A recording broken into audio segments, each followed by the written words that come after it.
Good evening, everybody. Welcome back to Pinnacle Builds. We are back out on our Winterberry project. We're going to take a look at the roof structure. This is a stick-built roof, so no prefab trusses. Everything's got to be done by hand and with a fair amount of math and some good prep work. So before I jump into it, do us a huge favor. Hit that subscribe button down below, smash the thumbs up, and ring the bell for notifications, especially if you guys are enjoying these series, or this series, and the episodes of building a house from start to finish.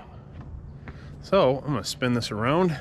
I've already made the hike up to the roof because there's no ladder, and I had to get a little creative. And I didn't want to fall 20 feet down to concrete while trying to video. Probably a bad idea. So you will see the first thing they did on this portion of the roof is they set the height here, and they put four beams or four of the roof joists in to hold it in place, and then they cut the rest of the rafters for it. And I'm going to try and finagle my way over so I can show you. So you'll see there's I'm going to try and do this without falling. There's a little bird's mouth cut out of the rafter there where it sits on the top plate of the wall. And then your soffits, that overhang there is for your soffits, and your fascia attaches out.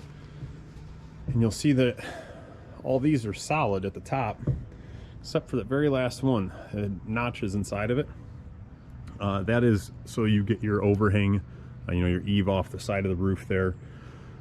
And so your soffit will have another board that comes down this end there, and it'll have a fascia board that comes down the end there, so your fascia can attach to it.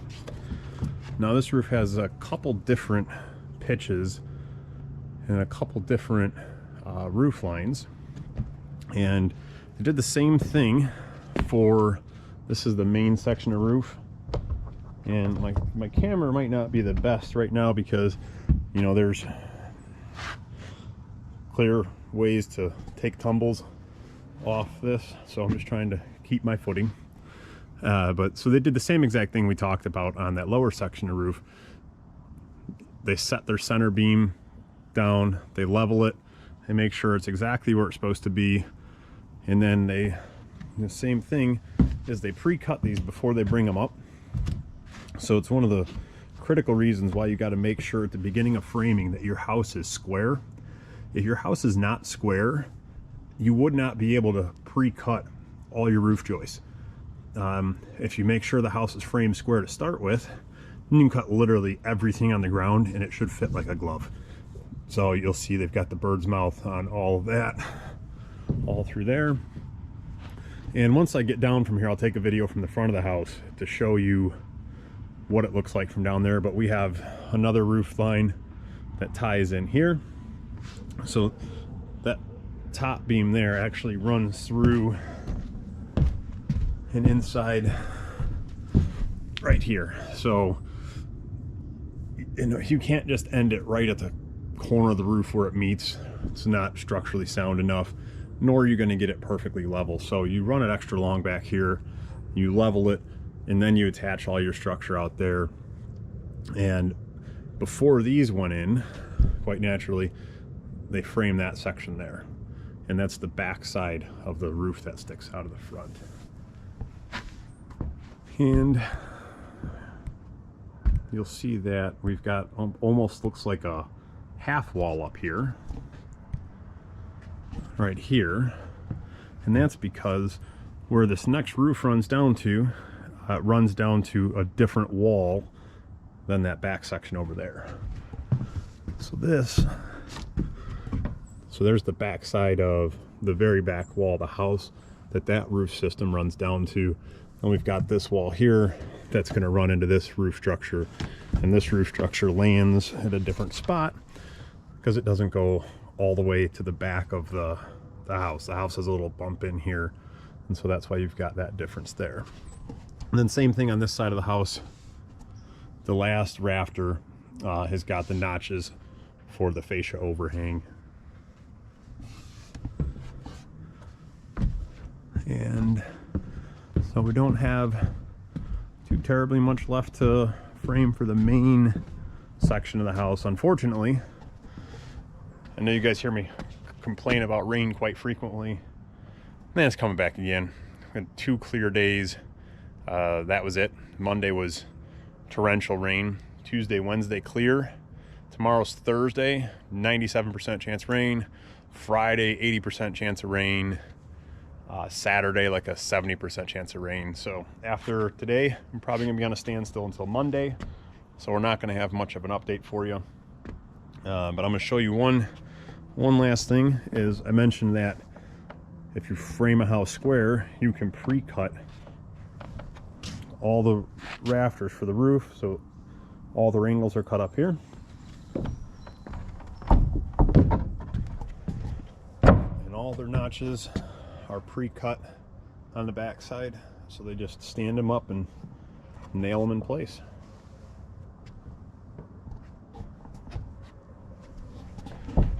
All right, I will catch you guys here in a couple minutes once I figure out how to get down from this freaking roof structure without a ladder.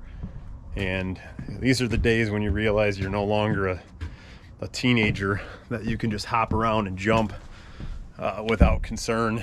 Now you got to worry about moving the wrong way, or else you're going to blow a hip out or blow a back out. Freaking fantastic. So I'll catch you in a minute downstairs. Real quick, before we make it down to the ground level, I decided to pop out on the back of the house down here, and you can see this is where our overhang is going to be for the roof. So soffit here, fascia down the side.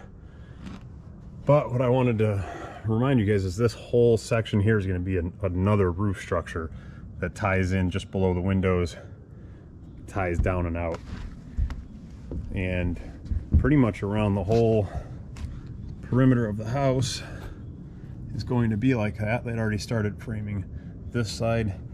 I don't have it in me to jump this corner and try and land up there, because that down there might not look like that far from here.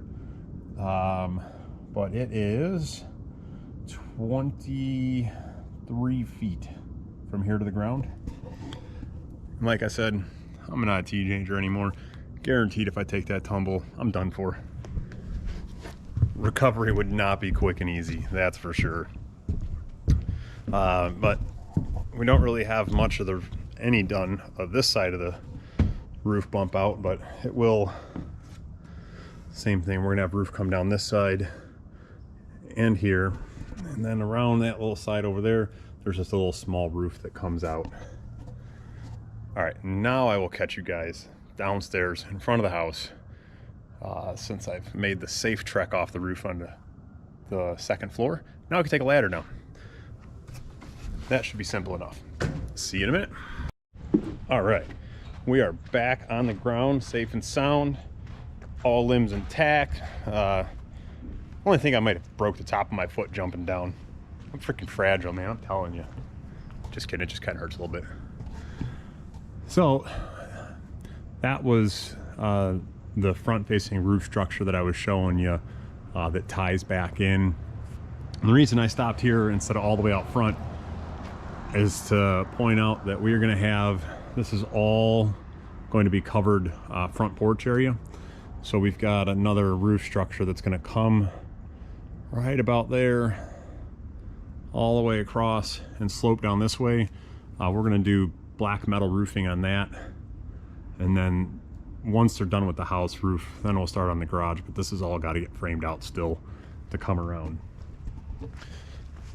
So I'm going to take a zip out towards the street, and this getting dark early stuff is brutal for me. I'm used to being able to run and work until, you know, 8:30 every night, still have daylight. And right now it's 6:04 and the sun has already gone down behind the trees on me. So yeah, that's what it looks like so far. So we've got that roof structure continues out that way, then that one ties back into it, then we've got one on the top of the garage there that kicks back down the sides, and then one more over the third car garage So I think it's going to look pretty sharp once it's all framed. You know, we're getting antsy. It's November's around the corner, and we've been very blessed that it's been as warm as it has been. Had Mother Nature played nicer with the rain, I think we'd already be finished framing or a couple days away from being done, but she's just been mean. Just mean with all the rain. But that's part of building houses. You have to work around Mother Nature at times. So we appreciate you guys watching. And as always, if you guys have any, let me try and get my face back in the light here. Sorry about that. If you guys have any questions or any type of content you would like to see us produce, let us know in the comments. If you're an owner builder who is about to embark on an adventure of building your own house and acting as the GC, please feel free to ask questions. Even if they're not relevant to the video that's posted, ask them in the comments, and if it's something we can answer for you, we'd be happy to answer. Give any guidance that we can. And again, building codes are different throughout the whole country. We're in Northwest Indiana, so what works here might not work in your area, but we'll give you any guidance that we can. And if we don't know the answer, we'll tell you we're not sure. Here's a source you might be able to get it from. So we'll catch you guys in the next episode. Sorry for having to clip this in the middle of the video, but I didn't think it through when I asked you guys to take a guess how many studs were in the house. And you had to do a little bit of legwork to get the answer, so I didn't have time to get it before we shot the video, so we're gonna have to cut this inside of it. There was a lot of invoices to thumb through, a lot of deliveries. Total stud count to build all the walls in the house, inside and outside, 2,216. Pretty ridiculous. But while I'm coming from the office real quick, I'm gonna take 2 seconds and give you a sneak peek of one of the projects that we're looking at for next year.